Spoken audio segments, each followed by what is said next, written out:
हिंदुस्तान का हाईवे बन गया लड़ाकू विमानों का रनवे।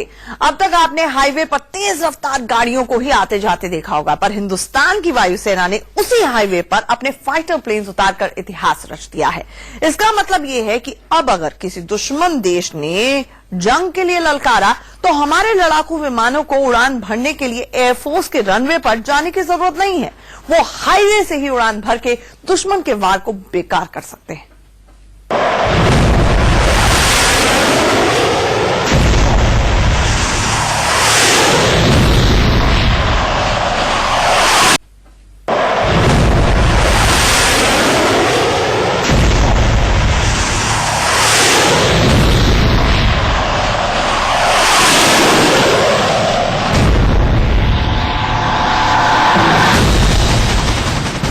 देख लो चीन, सुन लो पाकिस्तान।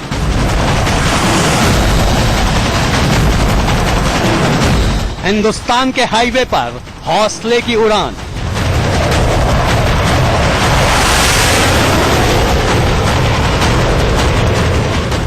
बॉर्डर छोड़ो, आओ रनवे पर लड़ लो। हाईवे से हारेगा चीन पाकिस्तान।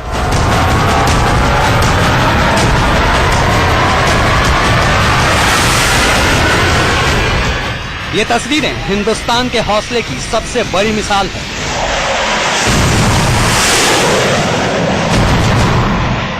ये तस्वीरें चीन पाकिस्तान के लिए सबसे बड़ा ऐलान है।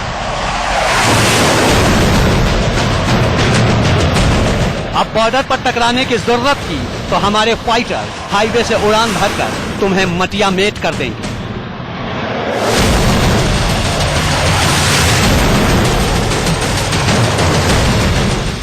तस्वीरें देखते जाइए और सुनते जाइए इन लड़ाकू विमानों की वो गगनभेदी हुंकार जिसकी गूंज से चीन और पाकिस्तान दोनों दहल रहे हैं।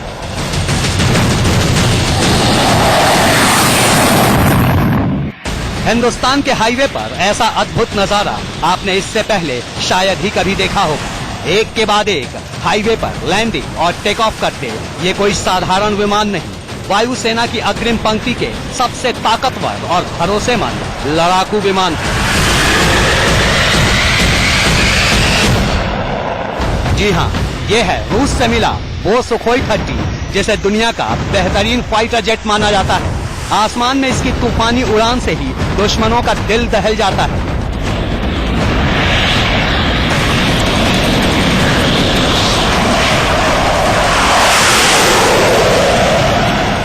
और ये है हिंदुस्तान का दूसरा महायोद्धा, नाम है मिराज 2000। फ्रांस से मिला ये लड़ाकू विमान अपनी ताकत और तेजी से दुश्मनों के होश उड़ा देता है।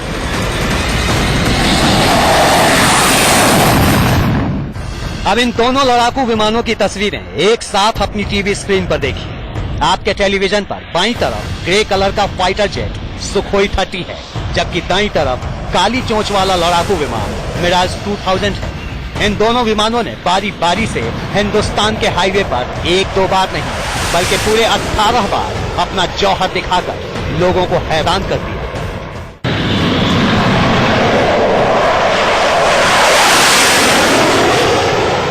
इस हैरत अंगेज कारनामे को देखने के लिए हाईवे के दोनों तरफ लोगों की जबरदस्त भीड़ जमा थी और जब बारी बारी से सुखोई और मिराज ने रनवे को छूते हुए आसमान में उड़ान भरी तो देखने वालों की धड़कन तेज हो गई। देखिए हाईवे पर धूल उड़ाते हुए आते जाते ये दोनों लड़ाकू विमान।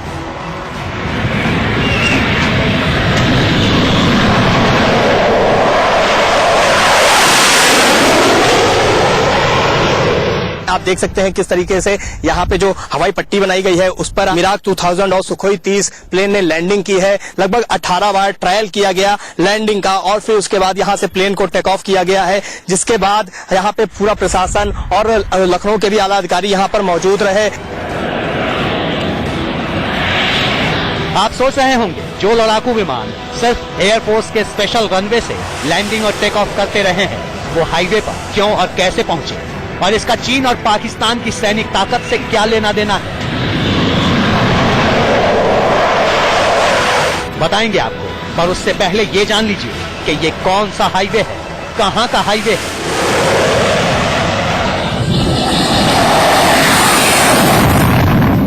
ये देश में बना अब तक का सबसे बड़ा एक्सप्रेसवे है, जिसने यूपी की राजधानी लखनऊ और ताजनगरी आगरा की दूरी करीब आधी कर दी है। 302 किलोमीटर लंबा लखनऊ आगरा एक्सप्रेसवे बनकर तैयार है। 21 नवंबर को सीएम अखिलेश यादव इसका उद्घाटन करेंगे। 6 लेन के इस हाईवे को 8 लेन का बनाने की योजना है। 21 तारीख को इस सड़क का उद्घाटन होना है और ये चूंकि सड़क में 3 किलोमीटर का हवाई पट्टी भी बनाई गई है, तो उस दिन जो है 21 तारीख को एयरफोर्स के जेट भी इस पर लैंड करेंगे।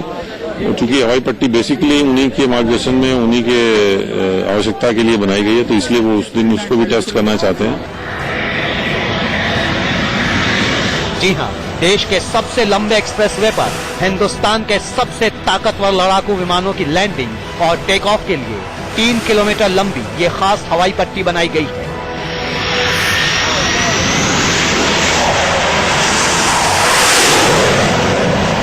सवाल है, इस एयर स्ट्रिप की क्या जरूरत थी? वायुसेना को अपने फाइटर जेट के लिए ये हाईवे क्यों चाहिए, ये भी बताएंगे आपको। पर उससे पहले जान लीजिए कि ये तो सिर्फ ट्रेलर है, पूरी पिक्चर अभी बाकी है।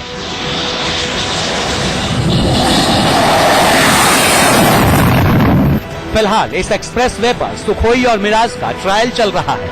असली रोमांच तो 21 नवंबर को देखने को मिलेगा, जब 1-2 नहीं पूरे 8 लड़ाकू विमान बारी बारी से इस हाईवे पर हुंकार भरेंगे। इसका मुद्दा ये है कि अगर लड़ाई के समय आप एयरपोर्ट से टेक ऑफ या लैंडिंग नहीं कर सकते, तो उसकी बजाय आपको कहीं और एक ऐसा स्ट्रिप मिल जाए जहां आप ये काम इमरजेंसी में कर सकते हो। तो ये ट्रायल उसी के सिलसिले में है। ये सब लड़ाई की कैपेबिलिटी बढ़ाने के तरीके हैं। आपको बता दें कि हिंदुस्तान में हाईवे पर लड़ाकू विमान की ऐसी लो लैंडिंग दूसरी बार हुई है। पिछले साल 15 मई को दिल्ली से नोएडा के बीच यमुना एक्सप्रेसवे पर मिराज 2000 ने लो लैंडिंग की थी। उसकी पूरी कहानी आपको आगे बताएंगे। फिलहाल इतना जान लीजिए, हाईवे पर लड़ाकू विमान उतारना आसान नहीं, जरा सी भी चूक बेहद खतरनाक हो सकती है। लेकिन जब सवाल देश की सुरक्षा और दुश्मनों को पस्त करने का हो, तो हमारी वायुसेना बड़े से बड़ा जोखिम उठाने से भी नहीं हिचकती। बहरहाल हाईवे से लड़ाकू विमान उड़ाने का ट्रायल कामयाब रहा है और अब सबको इंतजार है 21 नवंबर का, जब वायुसेना के 8 fighter jets Lucknow Agra expressway पर ग्रुप लैंडिंग करेंगे और हवा में एरोबैटिक्स करते हुए करतब दिखाएंगे। वरुण जैन और संजीव सक्सेना के साथ ब्यूरो रिपोर्ट, इंडिया न्यूज। तो 21 नवंबर को लखनऊ आगरा एक्सप्रेसवे पर लड़ाकू विमानों का असली जौहर देखने को मिलेगा। लेकिन ये जान लीजिए कि हाईवे पर लड़ाकू विमानों की लैंडिंग और टेक ऑफ के लिए खास तैयारी की जरूरत होती है। इसीलिए किसी भी हाईवे पर इन्हें नहीं उतारा जा सकता। बताते हैं आपको कि सुखोई और मिराज जैसे तूफानी रफ्तार वाले फाइटर जेट्स को हाईवे पर लाने के लिए कौन कौन से मानक बेहद जरूरी है।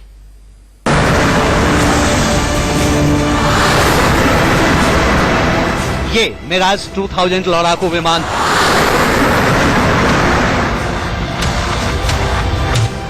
फ्रांस की एयरफोर्स की सबसे बड़ी ताकतों में से है। जानते हैं इसकी स्पीड हवा में कितनी होती है?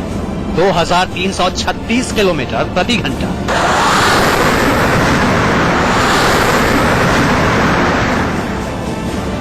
स्टार्ट होने के बाद जमीन छोड़ने कम से कम 5.5 किलोमीटर लंबा एयर स्ट्रिप चाहिए, वो भी बेहद मजबूत, जिसके 110 मीटर के दायरे में कोई पेड़ पौधा या कोई दूसरी बाधा न हो, तब ये विमान टेक ऑफ कर सकता है। कुछ ऐसा।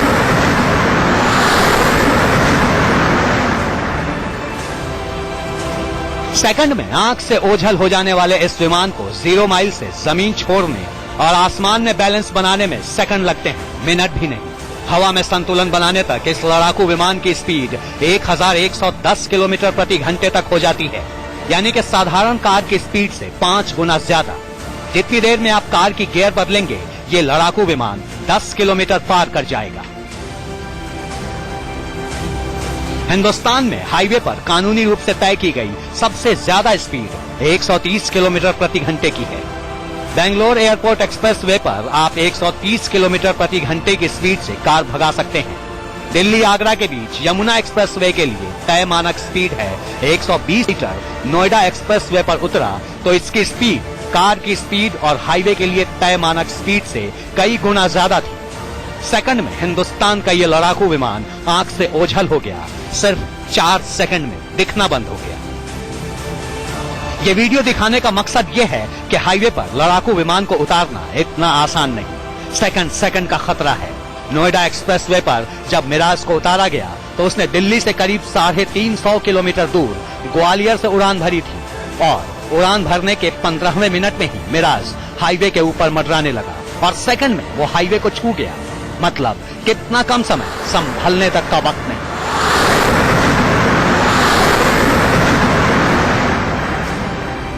आपातकालीन स्थिति पैदा होती है तो उसके लिए लड़ाकू विमानों को जगह का इंतजार नहीं करना पड़ेगा, जगह आने तक का उनको इंतजार नहीं करना पड़ेगा और वो इन जगहों पर बाकायदा आराम से लैंडिंग या फिर टेक ऑफ कर सकते हैं। आपको बता दें कि ये नोएडा एक्सप्रेस वे है और यहाँ पर इस तरह की जो रनवे है वो बनाने की योजना है। इससे पहले भी अगर हम साल 2015 की बात करें तो साल 2015 के मई महीने के अंदर मिराज जो कि फाइटर प्लेन है उसकी लैंडिंग इसी नोएडा एक्सप्रेसवे पर कराई गई थी और वो एक तरह से सफल लैंडिंग थी। उस मिराज ने ग्वालियर एयरबेस से उड़ान भरी थी और बाकायदा उसने इसी नोएडा एक्सप्रेसवे पर लैंडिंग की थी। आप सोच रहे होंगे कि ठीक तो है, जब जरूरत हो तब ट्रैफिक रोक लो और लड़ाकू विमान को एक्सप्रेसवे पर उतार लो, लेकिन क्या ये इतना आसान है? जरा फिर से उसी तस्वीर को देखिए। जब मिराज को हाईवे पर उतारा जाना था तो उसकी तैयारी 2 हफ्ते पहले से ही शुरू कर दी गई थी। हाईवे के आसपास के 110 मीटर के इलाके में पेड़ों की छटाई शुरू हुई। जिस दिन लैंडिंग होनी थी उस दिन करीब 2 बटालियन फोर्स को लगाया गया। फोर्स हाईवे के दोनों तरफ खड़ी थी ताकि कहीं से कोई जानवर या इंसान अचानक हाईवे पर ना आ जाए, क्योंकि ऐसी किसी भी चूक से निपटने के लिए सेकंड का वक्त नहीं मिलेगा। सेकंड में करोड़ों का विमान खाक हो सकता है, इसलिए कई जरूरी एहतियात हैं। अप्रोच में दोनों दाहिने साइड में किसी प्रकार के हाई टेंशन वायर्स नहीं हो, किसी प्रकार के पेड़ पौधा नहीं जो जिससे हवाई जहाज टकरा सके। इसी माफिक आपका जो एग्जिट है, अप्रोच और गेटवे जो एग्जिट है वो बिल्कुल क्लियर होना चाहिए। आस प्रकार की किसी प्रकार की कोई ऑब्स्ट्रक्शन नहीं होनी चाहिए। फिर साइड में काफी जगह होनी चाहिए जहां पे बाकी जो लॉजिस्टिक सपोर्ट सिस्टम होगा, जो मेंटेनेंस सपोर्ट होगा, एमुनेशन का के लिए, मेंटेनेंस क्रूज के लिए, रिफुलिंग के लिए, तो साइड में और स्पेस होनी चाहिए for development of all this. साथ ही साथ वो ऐसी जगह होनी चाहिए जिसको इमरजेंसी में आप रनवे एक्सप्रेस हाईवे को ब्लॉक करोगे। सो ऑल्टरनेटिव रूटिंग होनी चाहिए कि अगर आपको उसको इस्तेमाल करना है 1 दिन के लिए, 2 दिन के लिए, तो आपका टोटल ट्रैफिक क्योस ना हो जाए। सो ऑल्टरनेटिव रूटिंग होना चाहिए जिससे आपका ट्रैफिक भी चलता रहे स्मूथली और वो डेवलप हो सके एज अ रनवे। सो इन चीजों को तमाम को ध्यान में रखा जाएगा जब ये आप रनवे बनाओगे। सुना आपने कितना तामझाम है, लेकिन ये सारी कसरत अगर आप समय रहते कर लेते हैं तो आप युद्ध की हालत में किसी भी आपात समय में दुश्मनों को छठी का दूध याद करा सकते हैं, आखिर में बाजी पलट सकते हैं। डिफेंस एक्सपर्ट कहते हैं कि अगर इस तरह की थोड़ी बहुत गुंजाइश भी 1962 के इंडो चाइना वॉर में होती तो नतीजा कुछ और हो सकता था, क्योंकि हिंदुस्तान की हार की सबसे बड़ी वजह उसकी सप्लाई लाइन का टूट जाना था। न वो अपने सैनिकों को जल्दी से जंग मैदान में पहुंचा सका, न उन्हें गोला बारूद और रसद की आपूर्ति करा सका, न लड़ाकू विमान के एक्शन के लिए कोई स्कोप बचा। लेकिन अब मोदी सरकार जिन 22 हाईवे को रनवे में तब्दील करने की योजना बना रही है उनमें से ज्यादातर को चीन को ध्यान में रखकर बनाया जाना है। हाईवे के साथ ही और एक्सपेंडिचर करके थोड़ा सा लॉजिस्टिक सपोर्ट सिस्टम तो आपको रखना पड़ेगा, एटीसी की तौर पे बनाना पड़ेगा, कुछ थोड़ा सा पेट्रोल वगैरह रखने के लिए, एमुनेशन रखने के लिए, क्योंकि रेस जब हवाई जहाज आता है तो उसको एम्यूनिशन लगाना पड़ेगा, जो मेंटेनेंस क्रू होगा उसको रीसप्लाई करना पड़ेगा in terms of engine oil etcetera. तो बहुत कम खर्चे में आपके पास इमरजेंसी स्टैंड बाय 21 रनवे और हो जाएंगे, जो आपकी फौज की क्षमता को बहुत बड़े पैमाने पर बढ़ाएगा। अब सवाल है कि ये हाईवे कब से बनने शुरू होंगे? क्या साधारण हाईवे में ही कुछ बदलाव करके उन्हें रनवे बनाया जा सकता है? रजनीश शर्मा और अरविंद चतुर्वेदी के साथ ब्यूरो रिपोर्ट, इंडिया न्यूज। देश के 22 हाईवेज को लड़ाकू विमानों के मुताबिक ढालने की योजना पक्की हो देश के 22 हाईवेज को लड़ाकू विमानों के मुताबिक ढालने की योजना पक्की हो चुकी है। इनमें सबसे ज्यादा 4 हाईवेज उत्तर प्रदेश में हैं। पाकिस्तान से निपटने के लिए राजस्थान और गुजरात में, जबकि चीन का सामना करने के लिए नॉर्थ ईस्ट में भी हाईवे को रनवे में तब्दील किया जाएगा। हिंदुस्तान के हाईवे को रनवे में तब्दील करने के प्लान को लेकर सिर्फ बातें ही नहीं हो रही, बल्कि इस पर तेजी से काम भी शुरू हो चुका है। सबसे पहला काम ये हुआ है कि देश के 2 बड़े मंत्रालय ने इंटर मिनिस्ट्रियल कमेटी बनाई है। पहला मंत्रालय है सड़क एवं परिवहन मंत्रालय, जिसके मंत्री नितिन गडकरी हैं। दूसरा मंत्रालय है रक्षा मंत्रालय, जिसके मंत्री मनोहर पर्रिकर हैं। दोनों मंत्रालयों के बीच मध्यस्थता का काम पीएमओ करेगा, जैसा पहले से होता आया है। पहला काम हो गया है, मतलब 2 मंत्रालयों के बीच कमेटी बन गई है। अब दूसरा पड़ाव है कि कौन कौन से हाईवे होंगे। इसकी फाइनल लिस्ट नहीं बनी है, लेकिन ज्यादातर हाईवे का चयन हो चुका है। सूत्रों के मुताबिक इसमें उत्तर प्रदेश में 4 हाईवे हो सकते हैं: Noida expressway, Yamuna expressway, Lucknow expressway और बलिया एक्सप्रेसवे। इसे पाकिस्तान की तरफ से किसी भी संभावित हमले को ध्यान में रखकर रनवे में तब्दील किया जाएगा। भारत सरकार देश में 22 ऐसे हाईवे बनाने जा रही है जहां पर फाइटर जेट प्लेन को उतारा जा सके। इसमें आगरा लखनऊ एक्सप्रेसवे भी शामिल है। ऐसा इसलिए किया जा रहा है क्योंकि भविष्य में आते हुए किसी भी खतरे से निपटने में देश सक्षम हो सके। इस तरह का एक प्रस्ताव रोड एवं ट्रांसपोर्ट मिनिस्ट्री ने रक्षा मंत्रालय को भेजा है। यूपी के बाद राजस्थान, यहाँ गुड़गांव जयपुर एक्सप्रेसवे की चर्चा जोरों पर है, लेकिन ये हाईवे सीमेंटेड नहीं है। इसके अलावा जोधपुर हाईवे के बड़े हिस्से को भी रनवे में तब्दील करने की योजना है। फिर गुजरात, खासकर सौराष्ट्र में राजकोट दीव हाईवे के बड़े हिस्से को रनवे की तरह बनाया जा सकता है।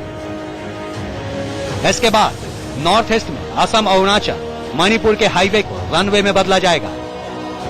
ऐसा चीनी खतरे को ध्यान में रखकर किया जा रहा है। दक्षिण में 6 हाईवे को रनवे में बदला जाना है।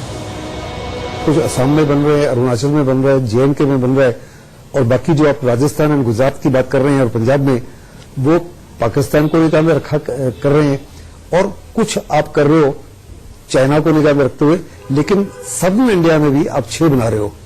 वो 6 बना रहे हो कि उन रनवेज के माध्यम से अगर आपको नेवी को सपोर्ट करना पड़े, both in the Bay of Bengal as well as Arabian Sea. कुल मिलाकर 18 हाईवे की पहचान हो जाने की खबर है। अब ये देखिए कि इन हाईवे पर क्या क्या इंतजाम करने होंगे। पहला, हाईवे की चौड़ाई बढ़ानी होगी। दूसरा, 110 मीटर के इलाके में सुरक्षा घेरा बनाना होगा। पेड़ों की कटाई छटाई करनी होगी। तीसरा, ट्रैफिक डाइवर्ट करने के इंतजाम करने होंगे। चौथा, फ्यूलिंग के लिए डिपो बनाने होंगे। पांचवा, एयर ट्रैफिक कंट्रोल स्टेशन बनाना होगा। छठा, 400 मीटर के रेंज में फायर ब्रिगेड स्टेशन बनाने होंगे। सातवां, अच्छे ट्रॉमा सेंटर बनाने होंगे। आठवां, क्यूआरटी यानी क्विक रेस्पॉन्स टीम स्टेशन बनाने होंगे। मतलब ये सब मामूली बातें नहीं। लैंडिंग स्ट्रिप बन रहे हैं रोड को कन्वर्ट करके, ये इसमें खास मदद करेगी। जैसे आपने आगरा हाईवे पे मिराज को लैंडिंग करते देखा, वो ये जो चीज होती है जिसको फोर्स मल्टीप्लायर कहते हैं, तो हमारी लॉजिस्टिक्स में ये फोर्स मल्टीप्लायर बन जाएगा। जैसे कि राजस्थान सेक्टर में अगर जहाज आ रहे हैं जोधपुर से, बीकानेर से हमला करने जा रहे हैं और उत्तरलाई से, और उनको कुछ प्रॉब्लम हो जाती है, सौराष्ट्र की तरफ गए, गुजरात का डाउन कराची की तरफ गए, तो एकदम से लैंडिंग के लिए एक जरूरत पड़ती है, तो उनको एक रनवे मिल जाता है।